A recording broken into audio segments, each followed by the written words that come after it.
Hello and welcome to Brainwaves. In this video, we will be discussing the topic of indictments. Indictments are a serious legal matter that can have life-altering consequences for those involved. But what exactly does it mean to be indicted? Let's find out. An indictment is a formal accusation of a crime. It is a legal document that outlines the charges that a person or organization is being charged with.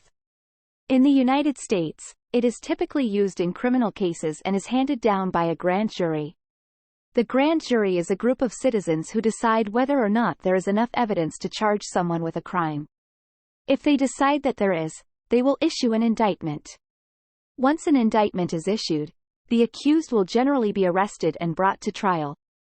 The grand jury process is an important part of the legal system in the United States. It is designed to protect citizens from unfair prosecution and to ensure that only those who are guilty of a crime are punished. During grand jury proceedings, a prosecutor presents evidence to the jury and the jurors decide whether or not there is enough evidence to charge someone with a crime. Unlike a trial jury, a grand jury does not decide guilt or punishment. Instead, they simply decide whether or not there is enough evidence to move forward with a criminal trial. There are two main types of indictments: direct indictments and grand jury indictments. Direct indictments are issued by a prosecutor without the need for a grand jury. This is usually only done in cases where there is an immediate threat to public safety or when a suspect is deemed a flight risk.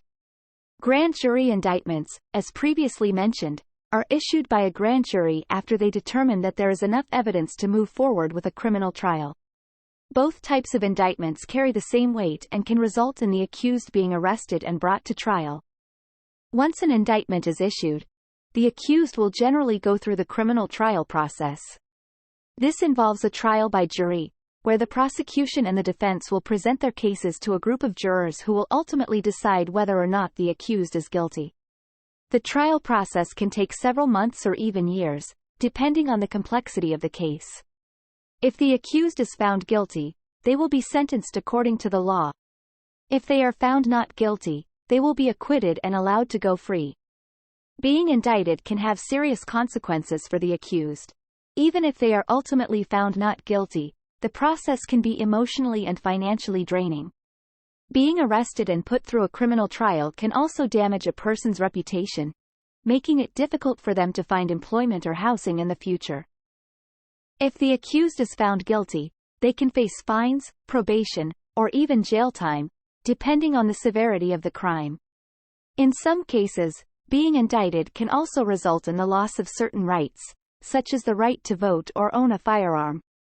That's all we have for you on the topic of indictments. Remember, an indictment is a serious matter that can have life-altering consequences for those involved.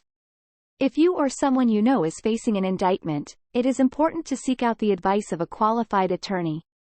Thank you for watching and don't forget to subscribe to Brainwaves for more informative content.